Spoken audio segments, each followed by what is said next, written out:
সাম্রাজ্যবাদী রাশিয়ার বিশাল ক্ষমাহীন ভূদৃশ্যে যেখানে দারিদ্র্য স্বপ্নগুলিকে ফুটে ওঠার অনেক আগেই ভেঙে ফেলেছিল একটি ছোট ছেলে এমন একটি যাত্রা শুরু করেছিল যা একদিন একটি সাম্রাজ্যকে নাড়িয়ে দেবে। তার নাম ম্যাক্সিম গোর্কি, প্রয়োজনে পথশিশু আর ভাগ্যের ডাকে জন্ম নেওয়া এক লেখক। 1886 সালে জন্ম নেওয়া গোর্কি পৃথিবীতে এসেছিলেন ইতিমধ্যেই কঠিন এক জীবনের বোঝা নিয়ে। শৈশব বোঝার আগেই মা বাবার মৃত্যু। তাকে ছুঁড়ে ফেলা হয়েছিল এক রুক্ষ প্রায়শই হিংস্র দাদার তত্ত্বাবধানে, যেখানে স্নেহ ছিল বিরল আর বেঁচে থাকাই ছিল একমাত্র শিক্ষা। তবুও সেই অন্ধকারের ভেতরেও সে দেখত, সে শুনতে, সে মানুষকে পড়ে ফেলত ভেতর থেকে। 11 বছর বয়সেই গোর্কি নেমে পড়েছিলেন পরিশ্রমের চরম কঠোর কাজে। ভোরের আগেই রুটি বানানো, নদীর ধারে ভারী মাল টানা, জাহাজ ধোয়া, মেঝে ঘষা। তিনি এক গ্রাম থেকে আরেক গ্রামে ঘুরেছেন, আরাম খুঁজতে নয়, শুধু বাঁচার পথ খুঁজতে। সেই দুর্বিষহ দিনগুলোর থেকে বেঁচে থাকা এক ক্ষুদ্র কিন্তু তীক্ষ্ণ স্মৃতি আজও ইতিহাসে রয়ে গেছে। গোর্কির পকেট ভরা থাকত সিগারেটে। যেদিন খাবার পর্যন্ত ছিল না, সেদিনও। এটা ছিল না দম্ভ, এটা ছিল তার বর্ম। এক নীরব ঘোষণা, আমি দুঃখ দেখাই না। এই অভিজ্ঞতাগুলো তাকে গড়ে তুলেছিল এক অসাধারণ মানুষে। তিনি শিখেছিলেন শ্রমিক, কৃষক, ভিখারি, ভবঘুরে, ছোট অপরাধী, সমাজের ভুলে যাওয়া মানুষের ভাষা। বিংশ শতাব্দীর সূচনালগ্নে যার শাসিত রাশিয়ার সমাজ ছিল এক বিশাল বৈষম্যের ক্যানভাস। একদিকে ছিল মুষ্টিমেয় অভিজাতদের বিলাসবহুল জীবন, আর অন্যদিকে কোটি কোটি সাধারণ মানুষের নিরন্তর সংগ্রাম। এই সমাজেই গোর্কির সাহিত্য এক বিস্ফোরক শক্তি হিসেবে আবির্ভূত হল। তার কলম ছিল শোষিত, বঞ্চিত মানুষের কণ্ঠস্বর। তিনি শুধু তাদের জীবনযাত্রা তুলে ধরেননি, তাদের ভেতরের অদম্য মানবিকতা এবং বিদ্রোহের স্ফুলিঙ্গকে ও জাগিয়ে তুলেছিলেন। তার প্রথম দিকের গল্পগুলি, যেমন চেলকাশ বা 26 মেন অ্যান্ড আ গার্ল, সমাজের প্রান্তিক মানুষদের এক নতুন মর্যাদা এনে দিল। তারা আর করুণার পাত্র রইল না, তারা হয়ে উঠল সাহস ও আত্মমর্যাদার প্রতীক। গোর্কির সাহিত্য ছিল এক সামাজিক দলিল, যা তৎকালীন রাশিয়ার অন্ধকার দিকটিকে নির্মমভাবে উন্মোচন করেছিল। তার লেখা পড়ে সাধারণ মানুষ প্রথম নিজেদের দুঃখকষ্টের এক সর্বজনীন স্বীকৃতি খুঁজে পেল। আর যখন তিনি প্রথম কলম ধরলেন, তিনি কল্পকাহিনী লেখেননি, তিনি লিখেছিলেন সত্য। তার রচনা the mother, the lower depths, my childhood সাধারণ মানুষের কাঁচা, খাঁটি সংগ্রামকে তুলে ধরেছিল। পাঠকেরা নিজেদের দেখেছিল তার লেখায়, আর ক্ষমতাবানেরা সেখানে দেখেছিল এক বিপদ, এক জাগরণ। মা, দ্য মদার উপন্যাসটি কেবল একটি সাহিত্যকর্ম ছিল না, এটি ছিল বিপ্লবীদের জন্য এক আবেগময় ইশতেহার। এই উপন্যাসের মাধ্যমে গোর্কি দেখিয়েছিলেন কিভাবে একজন সাধারণ নারী, পাভেল ভ্লাশভের মা, ধীরে ধীরে রাজনৈতিক চেতনায় উদ্বুদ্ধ হয়ে ওঠেন এবং বিপ্লবের প্রতীক হয়ে দাঁড়ান। এই বইটি লক্ষ লক্ষ শ্রমিকের মনে আশা ও প্রতিবাদের আগুন জ্বালিয়েছিল।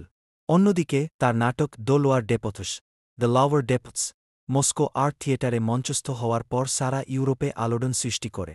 এই নাটকে তিনি সমাজের একেবারে তলানিতে থাকা মানুষের জীবন, তাদের মিথ্যা আশা এবং কঠিন বাস্তবতাকে তুলে ধরেন। এটি ছিল সেই সময়ের বুদ্ধিজীবী মহলে এক নৈতিক আঘাত, যা তাদের সমাজের প্রতি নিজেদের দায়িত্ব নিয়ে প্রশ্ন তুলতে বাধ্য করেছিল। গোর্কি কেবল লেখক ছিলেন না, তিনি হয়ে উঠেছিলেন এক স্ফুলিঙ্গ। 20 শতকের সূচনা কেঁপে উঠেছিল বিপ্লবে। আর তার কেন্দ্রে ছিলেন গোর্কি, কেউ সম্মান করত, কেউ ভয় পেত। তিনি চলাফেরা করতেন কিংবদন্তিদের সঙ্গে, লেনিন, টলস্টয়, চেখভ।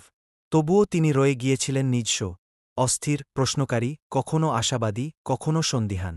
বিপ্লবের পর সোভিয়েত ইউনিয়নে গোর্কির অবস্থান ছিল অত্যন্ত জটিল ও দ্বান্দ্বিক।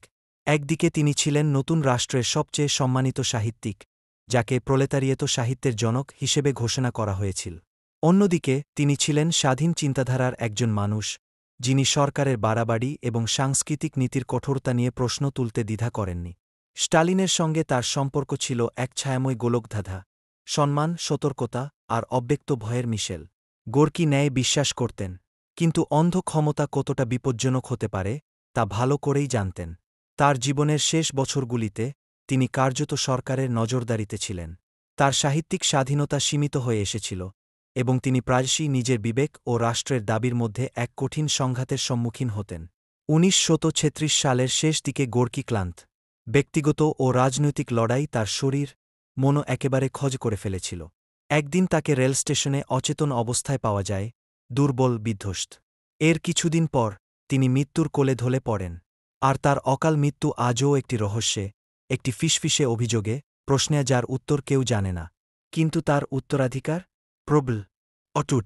গোর্কির কণ্ঠ থেমে যায়নি রাশিয়ার সীমানায়। তা পেরিয়ে এসেছে মহাদেশ, যুগ, রাজনৈতিক পরিবর্তন, এসে পৌঁছেছে এমন দেশে যা তিনি কখনও দেখেননি। আজও বাংলাদেশের অনেক মানুষ, যারা ন্যায় বিচার চায়, মর্যাদা চায়, স্বচ্ছতা চায়, তারা তার লেখায় খুঁজে পায় সাহস এবং প্রশ্ন করার শক্তি। না কোনো মতাদর্শ হিসেবে, না কোনো রাজনৈতিক স্লোগান হিসেবে, বরং এক স্মরণিকা হিসেবে। মনে রাখতে হবে, সত্যিকারের পরিবর্তন শুরু হয় সচেতনতা থেকে।